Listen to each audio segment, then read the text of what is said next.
चांद के कितने करीब पहुंचा चंद्रयान-3, भेजी पहली तस्वीरें। जी हाँ दोस्तों, अपने लॉन्च के बाद पहली तस्वीरें चंद्रयान-3 ने भेज दी है। उसने दिखा दिया है किस तरीके से वो जो है पृथ्वी की कक्षा में सेट हो गया है। ये तस्वीर आप अपनी स्क्रीन पर देख रहे होंगे।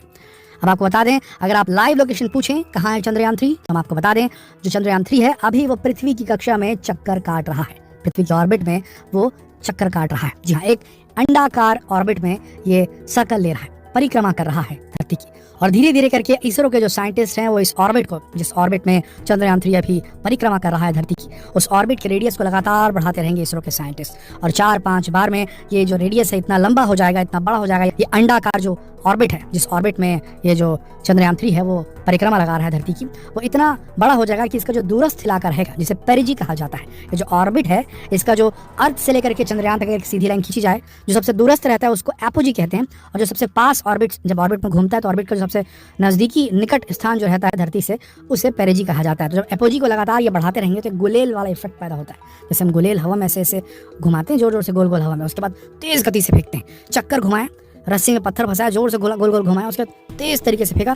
तो उसी तरीके से इसमें एक स्पीड ला रहे हैं इसरो वाले जो हैं चंद्रयान-3 पे। और ये अपने ऑर्बिट में घूमते घूमते घूमते जब 1 लाख किलोमीटर दूर इसकी एपोजी हो जाएगी, यानी कि इसके अंडाकार ऑर्बिट का जो सबसे दूरस्थ इलाका है वो एपोजी जो है वो 1 लाख किलोमीटर धरती से हो जाएगी, तब ये उसे रिलीज करेंगे और वहां से ये लूनर ट्रेजेक्ट्री की तरफ चला जाएगा। यानी कि इसका डायरेक्शन जो है वो अर्थ के ऑर्बिट से हटकर सीधा लूनर ट्रेजेक्ट्री में चला जाएगा, यानी कि चंद्रमा के रास्ते पर चला जाएगा, चंद्रमा के पाथवे पर चढ़ जाएगा। और बताया जा रहा है कि ये जो किया जाएगा, ये जो ट्रेजेक्ट्री दी जाएगी वो इसी महीने की 31 जुलाई को दिया जाएगा। अभी जो ऑर्बिट कर रहा है ये चंद्रयान-3, वो धरती से इसकी जो एपोजी है वो 42,000 किलोमीटर दूर ये चक्कर काट रहा है।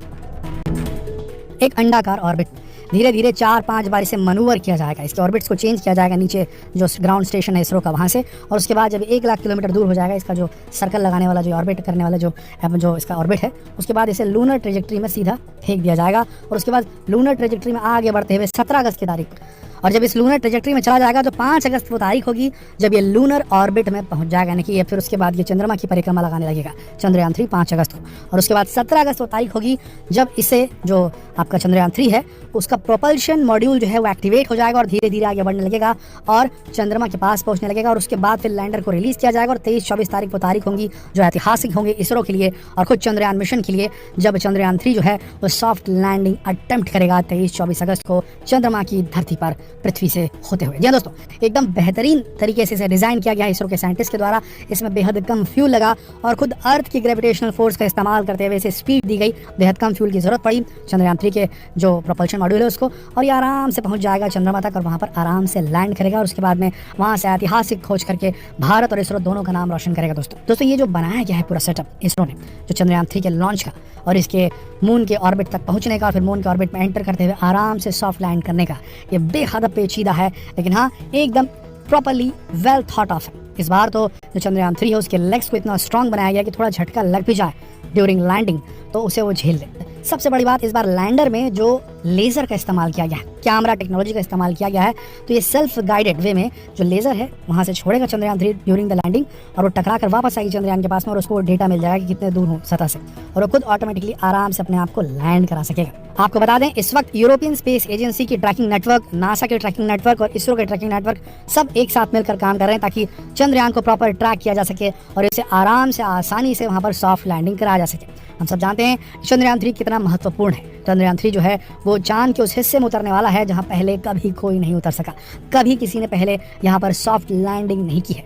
बताया जा रहा है साउथ पोल के जिस इलाके में उतरने वाला है वहां पर पानी मिलने की पूरी गुंजाइश है और हो सकता है जो लैंडर है विक्रम चंद्रयान-3 का और उसमें से निकलने वाला रोवर है प्रज्ञान वो तस्वीर खींचने में कामयाब हो जाए जो इतिहास रच दे मानव जाति के इतिहास में, जिसमें पानी का वो फोटोग्राफ हो, पानी वहाँ पर आइस के फॉर्म होगा, उसका फोटोग्राफ खींच करके वो भेज सकता है इसरो के स्टेशन में और ये एकदम बहुत ही ऐतिहासिक मोमेंट हो सकता है। दोस्तों बस इंतजार है 23-24 तारीख का जब चंद्रयान-3 सॉफ्ट लैंडिंग अटेम्प्ट करेगा और आराम से वहाँ उतर जाए। सॉफ्ट लैंडिंग की टेक्नोलॉजी एक बार अटेन करने के बाद इसरो चाहेगा तो कहीं पर भी अपने स्पेसक्राफ्ट को उतार सकता है, कहीं भी अपने किसी भी प्लैनेट पर अपना लैंडर उतार सकता है। एक बार इसरो इस टेक्नोलॉजी में एक बार सक्सेसफुल हो जाए तो फिर उसके बाद में ऐसे कई और मिशन भेजे जा सकते हैं चांद पर, और उसके बाद मंगल पर भी, और कहीं भी किसी भी ग्रह पे आराम से लैंड कराने में सक्सेसफुल हो जाएगा इसरो।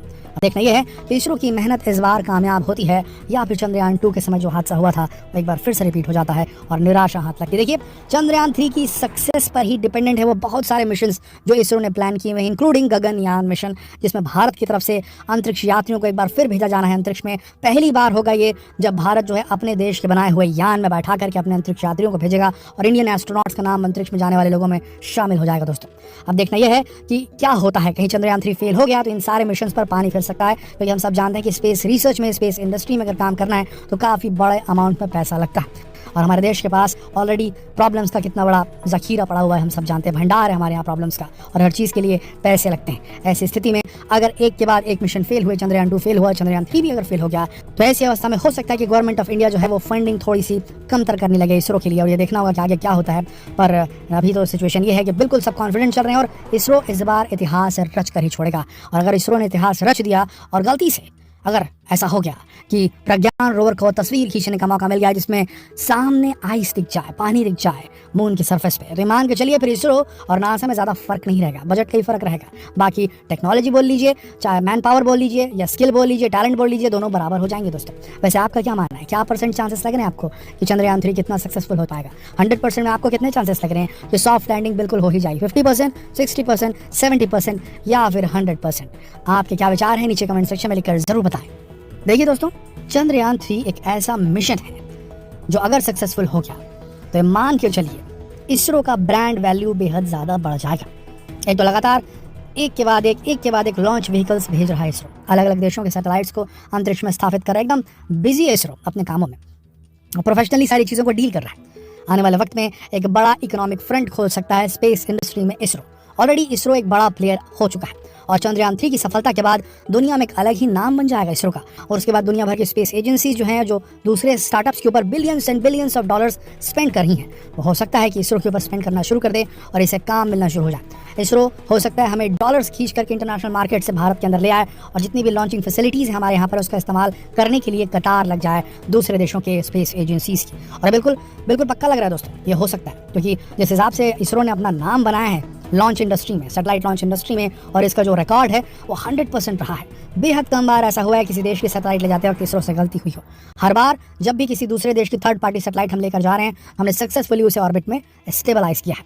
आने वाले वक्त में जब वॉर चलेगी, इंटरनेट की वॉर चलेगी, तब अलग अलग कंपनियां अपने अपने जो उपग्रह हैं, अपने सैटेलाइट्स हैं जिससे वो इंटरनेट को कनेक्ट करना चाहेंगी, दुनिया भर तक इंटरनेट की सर्विसेज अपनी पहुंचानी चाहेंगी, तो वो सब इसरो की सस्ती लॉन्चिंग कैपेबिलिटीज़ का इस्तेमाल करने भारत आ सकती हैं।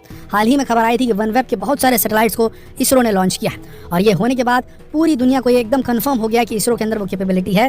तो यहाँ से काफ़ी ज़्यादा बिजनेस, इंटरनेशनल कम्युनिटी से काफ़ी ज़्यादा बिजनेस जो है वो इसरो को मिल सकता है स्पेस इंडस्ट्री में।